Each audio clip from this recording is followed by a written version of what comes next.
को दूध से भरेंगे रात में। कैसे भरेंगे? दूध से। एक सियानी वाली दादी थी, बोले काय को दूध से भरो, कौन देख रहा है, अपन तो पानी से भरेंगे। गई तो 1 लीटर पानी डाल दी। तो जो दादी का विचार बना वही पूरे गांव का बना। बोले करना क्या है, कौन देख रहा, सब तो दूध डाल ही रहे हैं, अपन बस पानी डाल दो। आप यकीन करना, पूरे गांव ने रात भर केवल पानी डाला, एक ने भी दूध नहीं डाले। दूसरे दिन संत जी गए हर घर में, क्यों भैया दूध से भर दी कुआं? बोले कसम से हमने तो डाल दी। एक बूंद दूध नहीं था। पूरे गांव का विचार एक सा चला कि हमको तो कौन देख रहा है। ऐसे ही प्रकृति की तरफ किसी का ध्यान नहीं है। जिसको मौका मिलता है पेड़ों को निपटा दे रहा है। जिसको में मौका मिल रहा है डीएपी, यूरिया और अलग अलग कीटनाशक को हम डाल रहे हैं। मगर भगवान शंकर के लिए ताली बजाना आपसे बन ही नहीं रहा है। एक बार जोरदार बताइए। भगवान शंकर, मैंने सुना है विष पीते हैं, सही बात है, पीते हैं, कटोरा लेके पीते हैं, सही बात है। कौन कौन को लगता है कि पीते हैं? जिनको लगता है पीते हैं ऐसे करो और बताना पड़ेगा कैसे पीते हैं। मैं बताऊं? आप किसान हैं, 1 बोरा गेहूं बोते हैं तो 20 बोरा आती है। लेकिन 1 लीटर कीटनाशक आप चना में, मसूर में, राहर में, टमाटर में, भट्टा में 2-2, 5-5, 10-10 लीटर कीटनाशक डालते हैं, जहर डालते हैं। आपके पास जहर वापस आता है? कौन पी रहा है? भगवान शंकर कटोरा में लेके पी रहे हैं, विष खुद पी लेते हैं और अन्न रूपी अमृत तुम्हारे घर पहुंचा देते हैं। आज हमें श्रोता जनो, अन्न रूपी अमृत तुम्हारे, जो खुद के स्वार्थ के लिए विष पिए उसे देव कहते हैं। लेकिन जो जगत को बचाने के लिए करोड़ों लीटर तुम्हारे किसानी का जहर पिए उसे महादेव कहते हैं। महादेव कहते हैं, पी रहा है। लेकिन शिवरात्रि में कभी उस विष पीने वाले को दूध दही घी से चढ़ा देना, बहुत विष पी रहा। मानवता को बचाने के लिए कृष्ण, राम और शिव, पार्वती, राधा और सीता जो प्रेम की साधना करने के लिए, मानवता बचाने के लिए ये 3 परिवार जो कर रहे हैं वो दुनिया में कोई नहीं कर सकता। वृंदावन बिहारी लाल की, इसलिए इनकी पूजन करिएगा, इन्हें मना के रखिएगा। अगर राधा और सीता का अपमान हुआ तो हर परिवार से प्रेम चला जाएगा। अगर शिव को नहीं समझा गया तो जहर कौन पिएगा? अमृत पीने को तो सब होते हैं, जहर पीने को केवल शिव ही है। अगर श्रोता जन मना के रखिए तो उसके प्रति भाव भी बना के रखना, कंजूसी नहीं करना। कौन कौन चढ़ाते दूध दही घी से है? शंकर जी को हाथ उठा के बताओ। 1 लीटर दूध, आजकल तो दूध भी ढूंढा नहीं मिलता। चढ़ाइएगा ये अमृतों को, क्योंकि अमृत नहीं होगा तो फिर कहां से वो प्रसन्न होगा, है ना? उसे मनाइएगा। और वो तो इतना भोला है, कहते हैं जैसी करनी वैसी भरनी। आजकल राम ने मारे काऊ को, पापी नहीं है राम, आदमी खुद मर जाते हैं कर कर खोटे काम। हम थोड़ी कपटी नहीं हो गए? एक माता राम थी, बड़ी कंजूसन नहीं, महाकंजूसन। और कंजूसों का स्वभाव होता है, उन्हें लगता है जहां बचत हो जाए, है ना? तो शिवरात्रि आई, पूरे गांव के केला चढ़ा रहे थे और जैसे ही केला चढ़ा रहे थे उसको लगा मुझे भी चढ़ाना पड़ेगा। तो केला वाले के यहाँ गई, भैया केला है? बोले हैं। कितने रुपए दर्जन? बोले 50 रुपए दर्जन। थोड़ी सस्ते वाले पूजा में चाहिए थे। बोले 2 रुपए दर्जन मिलेंगे, 3 पनी चढ़ा के दूंगा, कोई पहचान नहीं पाएंगे। 6 रुपए में 3 दर्जन। बोले बांध दो भैया और 3-4 पनी चढ़ा देना, कोई समझ ना पाए। अब जैसे ही गई मंदिर में रखी, सब मांग रहे थे। अच्छा, जो कंजूस जब कोई पुण्य करता है ना तो गांव वाले भी देखते, आश्चर्य सा होता है। लेकिन कंजूस जानता है कि जुगाड़ का पुण्य है, तो उसने रखा। घर में नाती नातन थे नहीं, तो भगवान से निवेदन किया, भगवान अगर नाती हो गए ऐसे के केला हर साल चढ़ाऊंगा। भगवान शंकर प्रसन्न, साल हो गए नाती, लेकिन केला बिल्कुल पिलपिले चढ़ाई थी तो नाती भी हुआ तो बिल्कुल हाथ उठाए, पैर उठाए, मालिश कर करके हैरान। अगली साल फिर से रात्रि आई, ले गई शंकर जी के पास, ऐसा नाती देते हैं। शंकर जी प्रकट हो गए, तूने केला कैसे चढ़ाई? बोले पिलपिले। बोले नाती भी पिलपिला मिला है। करते रहे मालिश, जैसी करनी ऐसी भरनी। कि भाव का भूखा हूं, भाव ही आहार है, और भाव से जो भी भजे तो भाव। तो दूध दही घी पसंद है, तुम्हारे घर में दूध दही घी हो ही नहीं रहा है। वो वीर और रज में बैठकर संसार बना रहा है।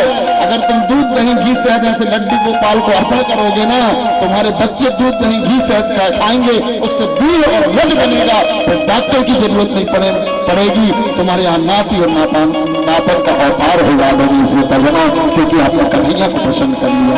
जोर से बजाइए, ये विज्ञान है। अब ना दूध है घर में, ना दही है, ना घी है, केवल टैबलेटें चल रही हैं। डॉक्टर के पास और जाके कहते हैं आराम तो नहीं लग रहा है। नहीं लगेगा। संतान संसार का निर्माण करता, तो अगर मनाओगे नहीं तो संसार बनेगा कैसे? समझ रहे हैं? ऐसे कर लीजिए।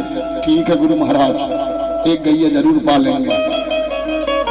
2 गैया पालो, एक इस साल लगे, एक इस साल छोटा है, फिर एक लगे, एक छोटा है। ठीक है, आम के आम और गुठलियों के हाँ। हाथ पवित्र गोबर डालने से होते हैं, है ना? गौमूत्र से घर पवित्र होता है। अच्छा, तुम्हारे घर में डीटीएच है? डीटीएच है? डीटीएच है? नहीं है? फिर कैसे चैनल आएंगे तुम्हारे? वो अम्मा जी क्या नहीं है, खरीद लेना। डीटीएच लोहा का होता है। कितने चैनल कैच करता है? कितने चैनल कैच करता है? 250 चैनल कैच करता है। लोहे का डीटीएच एक भी फिल्म नहीं देखता, लेकिन तुम्हें दिखा जरूर देता है। डीटीएच ब्रह्मांड से 250 चैनल खींच के लाता है। अगर तुम्हारे यहाँ गाय होगी तो 33 करोड़ देवता खींच के आ जाएंगे तुम्हारे घर में। वो 33 करोड़ देवताओं को खींचने का डीटीएच। अब गाय च नहीं है तो खिंचाव च नहीं है, देवता आ ही नहीं रहे हैं। केवल आतंकवादी शक्तियां आ रही हैं, तो कोई किसी पे डंडा पटक रहा है, तो कोई ईंटें पटक रहा है, तो कोई मार रहा है, और लग रहा है शांति आ कहां से नहीं रही है। डीटीएच नहीं है, चैनल एक भी नहीं चलेगा। डीटीएच रखिए, और ये रियलिटी है। 33 करोड़ देवताओं को खींचने की गाय में हर लोहा में तुम ट्रैक्टर खड़ा कर लोगे, 250 चैनल नहीं आएंगे। तुम भैंस पाल लो, बकरी पाल लो, 33 करोड़ देवता खींच के नहीं आएंगे। वो तो गाय से ही आते हैं। वो स्पेशल लोहा होता है जो चैनल खींचता है, और वो स्पेशल जीव होता है जो दैविक शक्तियों को खींचती है। उसे गाय कहते हैं। बोलिए गौ माता की। जोर से बता लीजिए गौ माता की। बंगला तो बनवा लिए हमने, लेकिन गाय को विदा कर दिया, आवारा बना दिया हमने। खैर, समाज समझेगा आगे। और पांडव अपने लोक में गए। राजा परीक्षित जी को आज मॉर्निंग वॉक पे घूमने गए। वहां पर पृथ्वी से मुलाकात। पृथ्वी गाय के रूप में है और धर्म बैल के रूप में है। पृथ्वी ने निवेदन किया कि आजकल 3 पैर मेरे नष्ट हो गए इस कलयुग की वजह से। कलयुग अच्छा है या बुरा है? आपके मन से क्या है? कलयुग अच्छा है या बुरा है? अम्मा जी को जवाब दो। जी जी जी, काली वाले, वो बड़े झुमके वाले। हाँ, ये नहीं, जय वाली अम्मा जी। अच्छे से बैठो अम्मा जी, पालती मार के। वो बैठ के ही आपको नींद देगी, सोने नहीं देंगे हम। आजू बाजू वालों को 1-1 लोटा पानी पकड़ा देंगे, धीरे धीरे डलवाते हैं। कैसे सोने देंगे हम? आजू बाजू वालों की कसम डली है, अगर कोई सोए ऐसे मानो। अच्छा, ऐसे मारते समय कहे, कोई कहे कि क्यों मार रहे हो? कहना हमारी कसम डली, जान लेने आए, इससे अच्छा घर ही में रहते। जी हाँ, अब देख लो, आजू बाजू में सैनिक खड़ा कर दिया हूं मैंने। अब सो के बताना। जी हाँ, आदरणीय श्रोताजनों, मेरे भाई और बहनों, पृथ्वी निवेदन कर रही है कि मैं बड़ी परेशान हूं। होने लगा है और कलयुग 3 पैर मेरे खत्म कर चुका है, अब मैं तलस रही हूं। तो पृथ्वी से परीक्षित जी ने कहा हुआ क्या?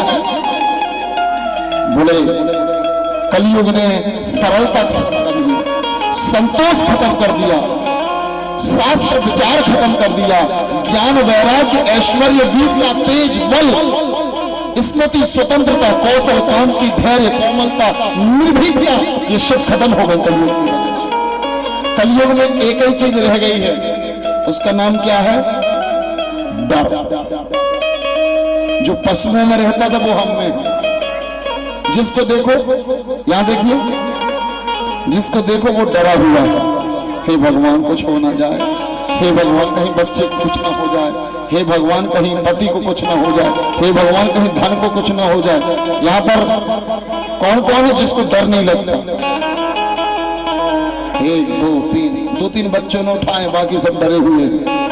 आधी चढ़ोतरी तो इसी में होती है कि भगवान हमारे साथ कुछ हो ना जाए। लेकिन ध्यान रखना, आपने सुना है डर के आगे और डर के आगे जीत है। तो डरना नहीं है, निडर रहना है। परीक्षा देने भी जाओ बेटा तो निर्भय लिखो। मैंने वेद भी पढ़ा और स्कूल में भी पढ़ा, ज्यादा पढ़ता नहीं था मैं, लेकिन लिखता खूब था। मुझे किसी ने बता दिया था कि अगर कुछ नहीं भी बन रहा है तो कॉपी पूरी भरो। मैं तो 3 सप्लीमेंट भी लेके लिखता था। मास्टर भी जांचने से पहले सोचे कि एक प्रश्न का उत्तर जी हाँ, और पूरे नंबर मिल जाते थे। कारण उनको भी दया आ जाती थी, यार लिखा तो है भले गलत लिखा। ऐसे ही जिंदगी है, डरो मत, किस्मत के ऊपर यकीन मत करो, कर्म करो और बहुत मेहनत करो, बहुत मेहनत करो। किस्मत को भी दया आ जाए, लगा है यार, और उस दिन किस्मत खुद देने लगेगी वृंदावन बिहारी लाल की। डर के आगे जी, लेकिन हम पहले ही से डरे हुए, 4 नारियल 10 नारियल, भगवान ऐसा ना हो, ऐसा ना हो, कुछ नहीं होगा। धैर्यता रखिए, धीरज रखिए। और एक बात और, अगर बच्चे शादी करना है, घर बनाना है, समय आएगा सब कुछ होगा, मेहनत करते रहिएगा, क्योंकि बिना माध्यम के ईश्वर देता नहीं है। और जब तक माध्यम नहीं बनाओगे तब तक कर्म नहीं होगा, इसलिए कर्म करते जाए। पृथ्वी ने कहा ये कलयुग में समाप्त हो गया है। अब धर्म की बात। धर्म कौन कौन धर्म करता है? जल कौन कौन चढ़ाता है? वाह, सूर्य नारायण को भी हाथ उठा लिया करो, गांव वाले भी समझे कि हम यहाँ बैठे हैं कोई धर्म। अच्छा, पहले के जमाने में शब्दों में धर्म था, है ना? शब्दों में धर्म था। पहले के जमाने में पत्नी को क्या कहते थे? पत्नी को क्या कहते थे? धर्म पत्नी कहते थे ना। और पति को क्या बोलते थे? पति को बोलते थे पति परम ईश्वर। शब्दों में इतना, ये तुम्हारे कौन है? बोले पति परमेश्वर, परम ईश्वर। फिर उसके बाद थोड़ी दिन बाद अब क्या कहने लगे? पत्नी को श्रीमती और पति को श्रीमान। अच्छा, वाकई में शब्दों में असर होता था। जो लड़के कभी जल नहीं चढ़ाते थे, शादी के बाद उनको देखो तो जल चढ़ाते। माता पिता पूछते क्या हुआ? पहले तो 2 अगरबत्ती नहीं लगाते थे, बोलते थे हम कुछ नहीं मानते। लेकिन शादी के बाद क्यों वो उपास भी रहने लगे, जल भी चढ़ाने लगे? उसकी वजह यह है उन्हें श्रीमती भी मिल गई और धर्म पत्नी भी मिल गई। वृंदावन बिहारी लाल किसने सिखा दिया? लेकिन आजकल कौन मिल रही है? शब्दों में बड़ा अंतर है। कौन मिल रही है? मिस। कौन मिल रही है? मिस। मिस कब मिस हो जाए कोई ठिकाना नहीं। आधे सास ससुर और पति भी डरते रहते कहीं लड़ाई हुई और मायके में मिस ना हो जाए। कॉल आती है तो क्या कहते हैं? मिस कॉल आई है, ऐसे कहते हैं। मिस कॉल मतलब धोखा की कॉल मिस हो गई है। जिनको सास भी कहती है बेटा आरती उतार दो, कहो तो वो कहते हाँ देखते हैं। Miss call, miss call. और पति को क्या कहते हैं? पति को क्या कहते हैं? हस बैंड। क्या बोलते हैं? हस बैंड। पत्नी कहती है माई के जा रहे मुंह फुला के नहीं रहना। पति कहता है 10,000 की खरीदी करवा ली है, कर्जा वाले परेशान कर रहे हैं, मैं हंसू कहाँ से? बोले हंसते रहना नहीं तो बजा दूंगी बहन। हंस बहन, और इस महंगाई में हस्बैंड हो ही रहा है, बेचारे की जान पे जान नहीं है। 20 से 22,000 में कम से कम घर चल रहा है, गांव में 10-12,000 में चल रहा है घर। सही हुई है गलत? एक आइटम लो ना, सब्जी 500 में नहीं आ रही, और पत्नी कहती बजा दूंगी बैंड अगर हंसी नहीं तो। बेचारा हंसता है सेल्फी में ही हंसता है बेचारा। खड़े हो, पति खड़ा हो जाता है जी, क्योंकि अंदर से हंसी नहीं आ रही है। लेकिन पहले पति परम ईश्वर होता था, समस्याएं 100 होती थी, लेकिन धर्म पत्नी साथ थी। माफ करना मुझे हृदय से, अब पति अकेला हो गया है, पत्नी का साथ नहीं मिल रहा है, लेकिन अकेला है, इसीलिए तो अटैक में खत्म हो रहा है। मैं एक निवेदन करना चाहता हूं, धर्म बहुत कमजोर हो गया है। वीडियो लेंटर वाला घर बना के देख लेना,